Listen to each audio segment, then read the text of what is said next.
Hello, I'm Mantastic'c and Fantastic, and today I want to talk about the 10 Magic Stones Super Godfest that has just gone live in North America. So, this Super Godfest features two new 7-star Godfest exclusives, which are basically a combination of all the little slime bloblets. And I personally have a soft spot for Bubbly. Maybe because it's blue, maybe because it looks a little dorky or derpy, but either way, I think the artwork for these new Godfest exclusives is quite spectacular, but unfortunately the rolling rates are something that's a little underwhelming. Generally speaking, 10 Magic Stones Super Godfest will have, at the absolute very worst, 33% chance to acquire any Godfest exclusive, but the thing is, I haven't really seen a 33% chance in quite some time now when I really think about it, and because of that, I feel like the lowest baseline is kind of getting close to maybe 35%, maybe 36%. I don't know. But point of the matter is, the rolling rates for this Godfest are quite sad. And we know for certain that Player's Choice Godfest will be coming in the near future. We are currently able to vote for our favorite cards, so it's obviously going to be coming. And generally speaking,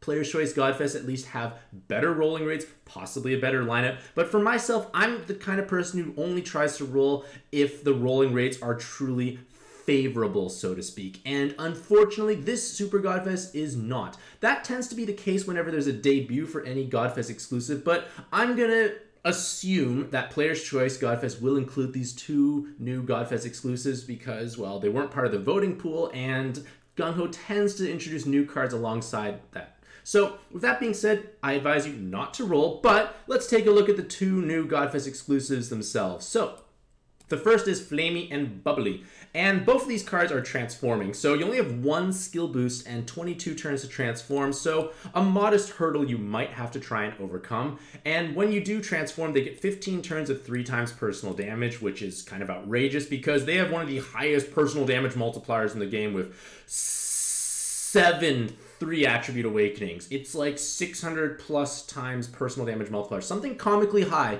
with a large attack stat. So, they're going to be hitting for stupendously high amounts of damage, even without that personal attack buff.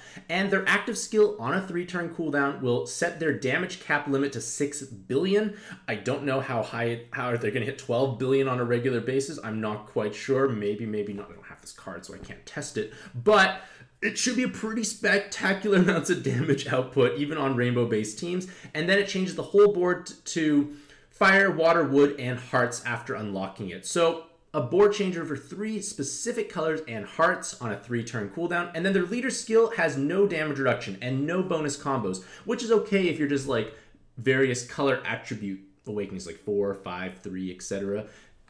You don't need combos for those technically, so it just has auto follow-up attack, and you gain monstrous amounts of stats when the team's total rarity is less than or equal to 28.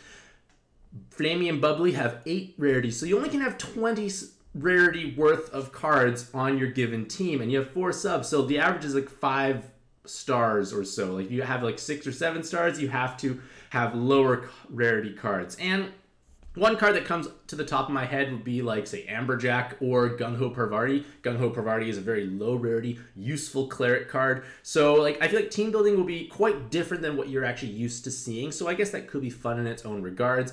But be mindful of the fact that you have a flat health and flat RCV multiplier along with a comically high attack multiplier. So because the fact that you have a flat health multiplier, you don't have a shield, but that also means you don't have to do anything to have your effective health because it's just pure health, which means even if you cannot match fire, water, and wood orbs, you just don't die. You don't really do much. You don't really do any damage either. So in theory, you get to stall, assuming there's no gravity-based hits. You can just tank and just grind through. So I think it's kind of interesting as a leader. It's nice that it will force us to team build differently, which I think is healthy for the game overall. It's not so great when you're just using the exact same cards over and over again for every given team. So it's nice to have some diversity, I feel, overall.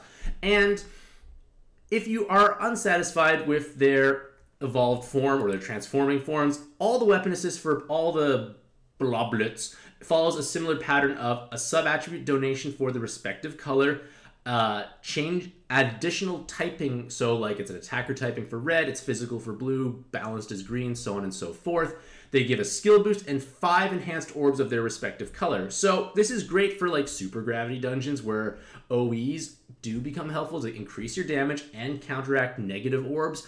And it just you have one for every single color. And I'm not going to go through all of them because they follow the exact same pattern, because their active skill is 5 turns of 5 times attack for the respective color, and then 3 turns of haste. And this is the weapon assist that looks identical regardless of the color you pick. So it can be nice for your monocolor teams for sure. On the other hand, Shiny and Baddie, I feel, has a bit of maybe an easier time team building perhaps. They only have 1 skill boost as well and need 22 turns to transform. And when they do transform, they do have the large amount of flat health, no damage reduction again. They do have auto follow attack, a slightly lower attack multiplier, but they only need to match light and dark orbs, and they're gonna obviously want to match TPAs because they have 1, 2, 3, 4, 5, 6. 6 times 2 is 12 TPAs with a large attack set. Comically high amounts of damage, easy double cap on, well, easy cap on main and sub attribute, and then the active skill increases their cap to 4 billion, so essentially a double damage cap card, and then changes wood to light and water to dark. So you don't get to make hard orbs naturally, which obviously could be a bit of a drawback, but at the same time you are able to have happiness because you're able to generate orbs on a regular basis, and in theory 2 of these cards will at least let you have a continuous system of orb generation. Just be mindful of the fact that you don't make hearts, but you're not also removing them. And then again, like, it's mostly like you're a light slash dark TPA based team, and you need to have total rarity of 30 or less. So a little bit more gentle, so to speak, in the sense that you have a bit more rarity to play around with. You have 22 rarity instead of 20 to spare. So like maybe a little bit easier. You do have auto follow attack. You don't get bonus combos. So team building might be still difficult overall. Combo shields could be a little problematic, and they do have those cool weapon assists for monocolored teams. As a whole, I think they are nice cards to have. I do like the artwork for these individual cards. I think that is not the artwork I want to show. I think that the artwork looks pretty spectacular in their transformed states because, like, who doesn't want to see a big bubbly and flamey and a giant woodsy just hovering in the background? I think it's nice, the artwork. It's interesting, like, at least it might force you to use different types of teams, but I don't think they're necessarily worth going out of your way to try and chase or pursue. And along with the fact that the Godfest itself features pretty poor rolling rates and players' choices coming up soon. But regardless of all that, let me know what you, ladies and gentlemen, think about this Godfest, as well as Shiny, Baddie, Flamey, Bubbly, and Woodsy in the comment section down below. Regardless of all that, hopefully you all have a truly fantastic day. I wish you the best luck in your own pad adventures, and happy puzzling.